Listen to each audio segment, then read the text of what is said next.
Tarehe 15 Januari mwaka 2025, ripoti zilisikika kutokea Yombo Dovya baada ya watu 200 kuathiriwa na mafuta ya kupikia ambayo waliyatumia. Wengine waliyatumia majumbani na wengine walitumia vyakula ambavyo vinauzwa kwa mama ntilie, na hivyo ngozi zao kubabuka, wengine macho kuuma na matumbo ya kuhara. Ayo TV leo tumefika ofisi za TBS makao makuu hapa Ubungo jijini Dar es Salaam.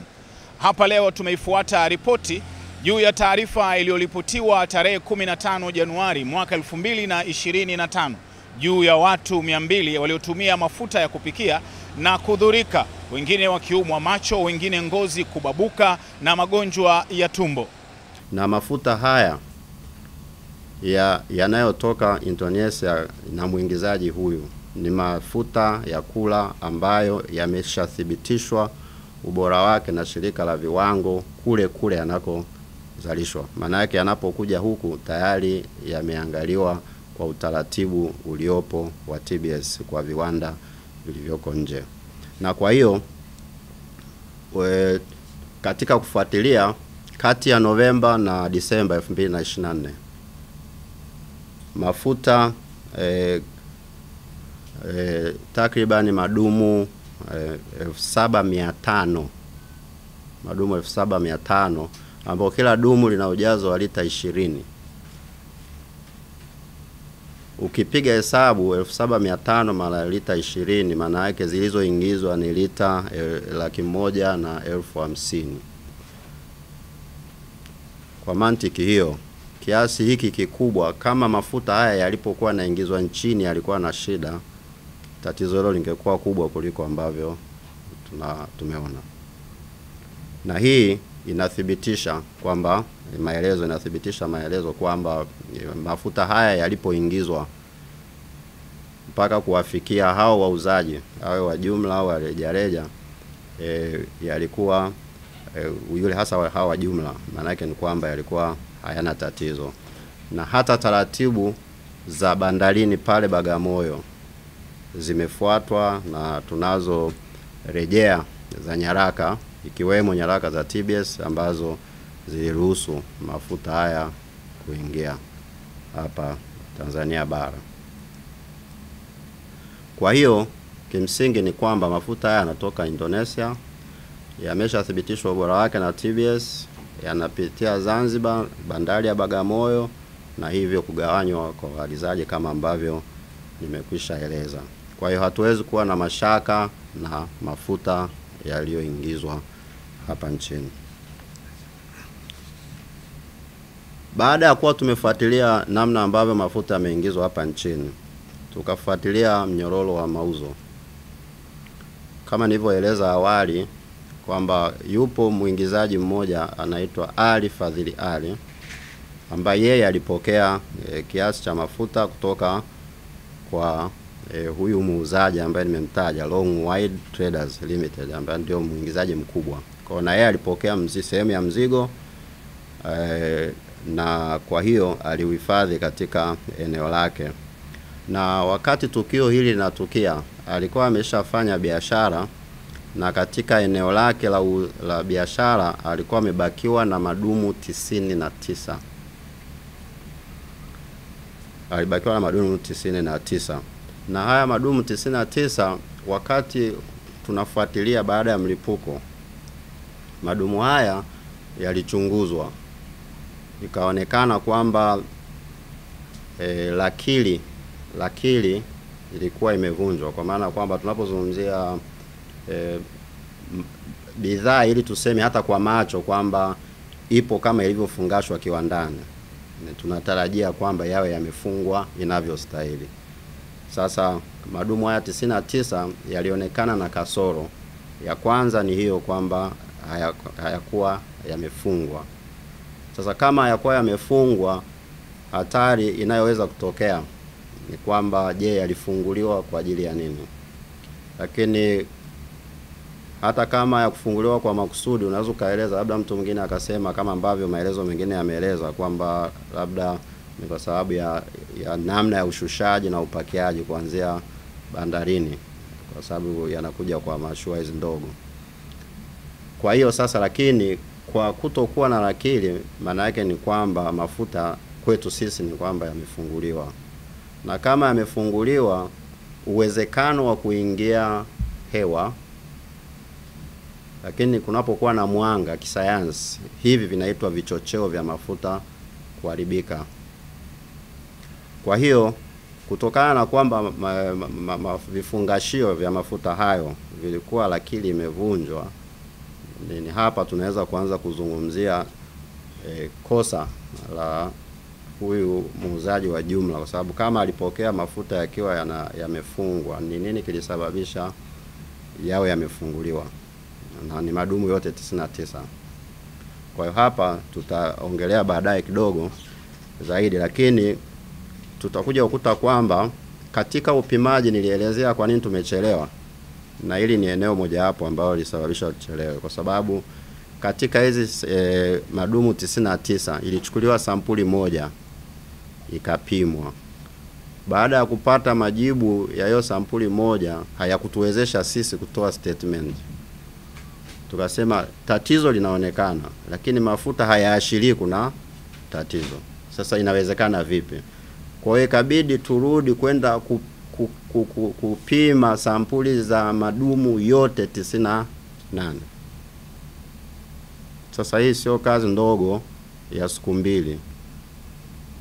Na wakati huo ukumbuke tunafanya vipimo vyote vinavyostahili, lakini pia kuna swala la kama kutafuta kama kuna sumu yoyote, kwa sababu ili uweze kupata kosa la jinai lazima ujiridhishe kwamba kuna mahali mafuta haya yalichafuliwa, iwe kwa makusudi au kwa bahati mbaya, lakini yalichafuliwa, kwa maana ya kwamba tatizo lililopo kwenye mafuta halitokani na mafuta yenyewe, labda kuna mtu alichafua.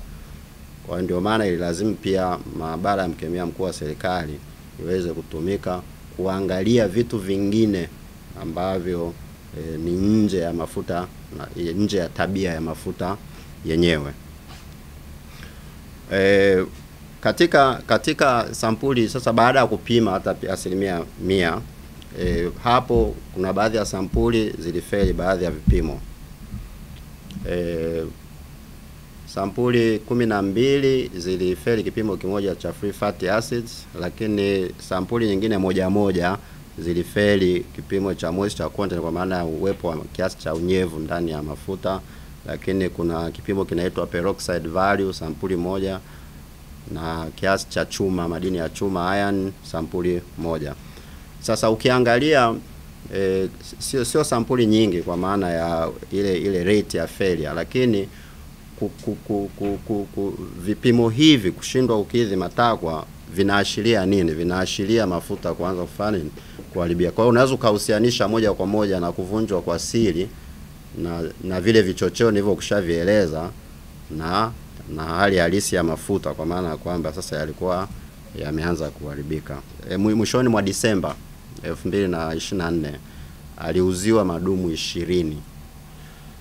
Aliuziwa madumu 20 na huyu bwana Ali Fadhili Ali ambaye nimeshamuelezea, ambaye ni muuzaji wa jumla. Sasa katika madumu yeye aliendelea na biashara yake. Kauza lilipofika dumu la 18. Maana yake kwamba ameshauza 17. Sasa leo yamebaki madumu matatu. Lile la 18 ndio lililoleta shida.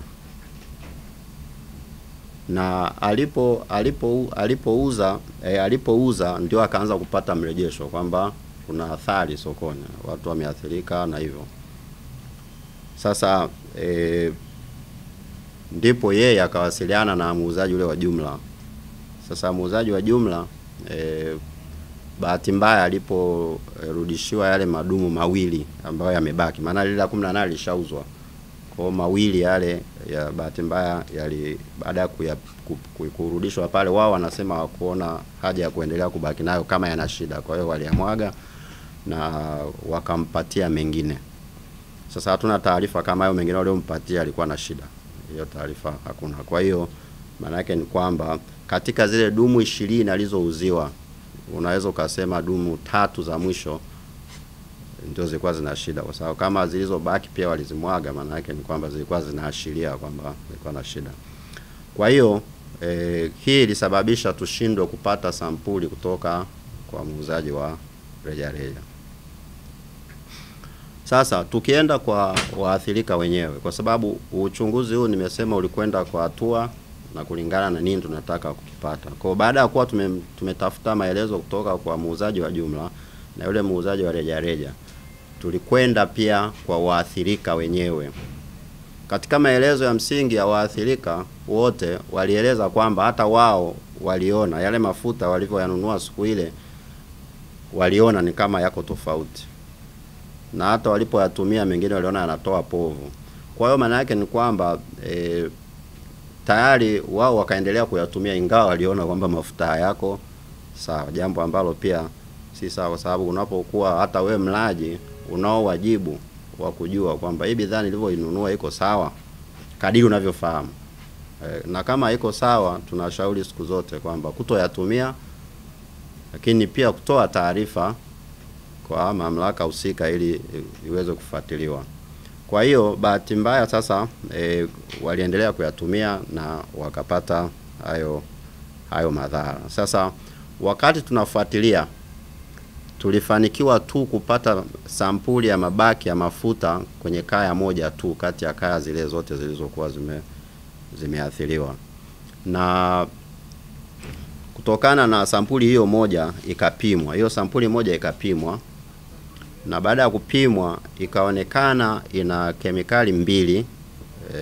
Na kemikali hizi mbili kisayansi tuna kwenye mabao naweka EE, alafu kuna 2,4 decadienal na decenal.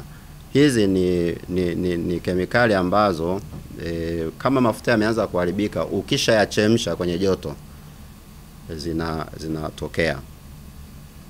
Na actually hizi ndizo zenye madhara yale yaliyoonekana. Ya unapozungumzia yale madhara yaliyowapata wale waathirika ni hizi kemikali mbili. Na ndio maana utaona kwamba kama ni kwa sababu hizi haziwezi kutokea kama mafuta hayajatumika. Na ndio maana ukienda ukiangalia kwenye yale mafuta mengine hukuti hizi kemikali, yani yale mafuta ambayo yalipimwa kabla hayajatumika. Maana yake ni kwamba ile sampuli moja ambayo ilichukuliwa kwenye kaya, kwa maana kwamba mafuta yalikuwa yameshatumika, ndio ambayo yalionekana kuwa na hiyo. Mantiki yake ni nini? Mantiki yake ni kwamba kama mafuta hayo yalinunuliwa na kaya zaidi ya moja, kama yakatumika, maana yake athari zitakuwa ni zile zile, kwa maana ya kwamba kemikali hizi zitakuwa zilijitokeza. Lakini kwa sababu hatukupata sampuli kwenye maeneo mengine, tunaweza tukasema na wao waliathirika kwa sababu ya kwamba mafuta yalikuwa yameshaanza kuharibika, lakini baada ya kutumia yakazalisha hizo kemikali mbili kama nilivyozitaja, na hivyo kuleta hayo madhara kwa walaji. Kwa hiyo ukizungumzia kuumia macho, kuhara, kutapika, yani hizi kemikali mbili zinazozaliwa baada ya kutumia mafuta yaliyoanza kuharibika zinazaliwa, na lazima utapata hayo madhara.